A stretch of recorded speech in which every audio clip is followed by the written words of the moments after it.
ભરૂચ વહીવટી તંત્રનો કંથાળિયા ગામમાં mega demolition. ભરૂચના કંથાળિયા ખાતે ગેરકાયદેસર દબાણો પર તંત્રનું બુલડોઝર 50થી વધુ બાંધકામો ધ્વસ્ત કરાયા.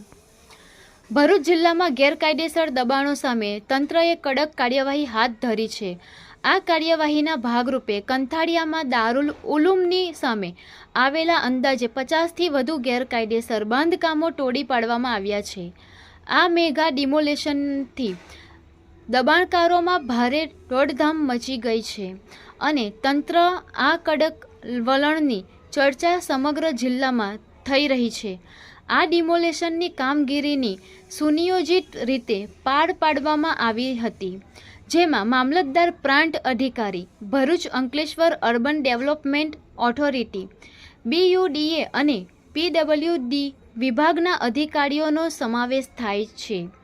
આ તમામ વિભાગોના સંકલન ગેરકાયદેસર બાંધકામોની ઓળખ કરીને તેને કાયદેકીય પ્રક્રિયા હેઠળ દૂર કરવામાં આવ્યા, જે દર્શાવે છે કે તંત્ર હવે દબાણો પ્રત્યે કોઈ પણ પ્રકારની નરમાઈ રાખવામાં તૈયાર નથી. કોઈ પણ અનિચ્છનીય બનાવ ન બને તે માટે ડિમોલેશનની કામગીરી ચુસ્ત પોલીસ બંદોબસ્ત હેઠળ કરવામાં આવી હતી. મોટી સંખ્યામાં પોલીસ કર્મીઓ અને સુરક્ષા દળોની હાજરીમાં સમગ્ર કાર્યવાહી કરવામાં આવી હતી. આ પગલાંથી કાયદો અને વ્યવસ્થા જાળવી રાખવામાં તંત્ર સફળ રહ્યું છે.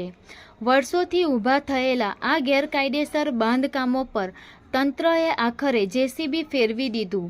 આ કાર્યવાહી સ્પષ્ટ સંદેશ આપે છે કે ભવિષ્યમાં આવા કોઈ પણ ગેરકાયદેસર બાંધકામને ચલાવી લેવામાં આવશે નહીં.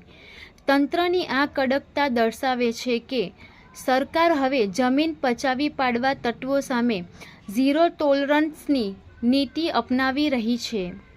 ભરૂચ જિલ્લામાં હાલ અનેક સ્થળોએ આ પ્રકારની ડિમોલેશનની કામગીરી ચાલી રહી છે, જે દર્શાવે છે કે તંત્ર હવે ગેરકાયદેસર દબાણોને જડમૂળથી નાબૂદ કરવા માટે પ્રતિબદ્ધ છે. આ કાર્યવાહીથી ભવિષ્યમાં આવા દબાણો ઊભા કરતા પહેલાં લોકોએ વિચારવું પડશે.